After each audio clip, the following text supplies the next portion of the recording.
অবশেষে শুরু হলো ত্রয়োদশ জাতীয় সংসদ নির্বাচনের আনুষ্ঠানিক প্রচার প্রচারণা। নিজ নিজ আসনের রিটার্নিং কর্মকর্তার কার্যালয় থেকে প্রতিদ্বন্দ্বী প্রার্থীরা তাদের কাঙ্ক্ষিত প্রতীক বুঝে নিয়েছেন।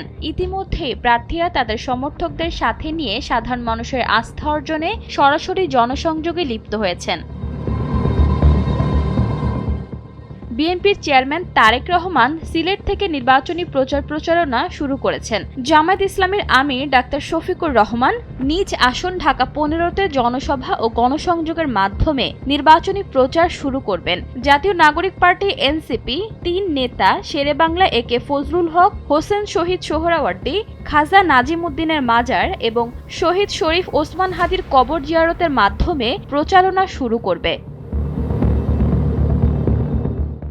এবারের নির্বাচনে 298টি আসনে মোট 1972 জন প্রার্থী প্রতিদ্বন্দ্বিতা করছেন। নির্বাচন কমিশনের তথ্য মতে নিবন্ধিত মোট 60টি দলের মধ্যে এবার 51টি দল নির্বাচনে অংশ নিচ্ছে। 298টি আসনের মধ্যে বিএনপির ধানের শীষে প্রার্থী রয়েছেন 288 আসনে, জামায়াতের দাঁড়িপাল্লার প্রার্থী 224 আসন, ইসলামী আন্দোলন বাংলাদেশের হাত পাখার প্রার্থী 253 আসনে এবং এনসিপির শাপলা কলির প্রার্থী 32 আসনে রয়েছে।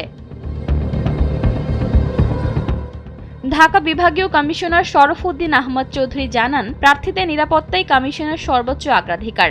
আচরণবিধি লঙ্ঘনের লিখিত অভিযোগ পেলে কঠোর ব্যবস্থা নেওয়া হবে বলে তিনি আশ্বস্ত করেন।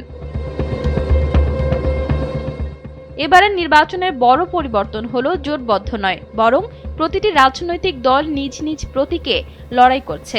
নির্বাচনের দিন যত ঘনিয়ে আসছে, রাজনৈতিক অঙ্গনে উত্তাপ ততই বাড়ছে।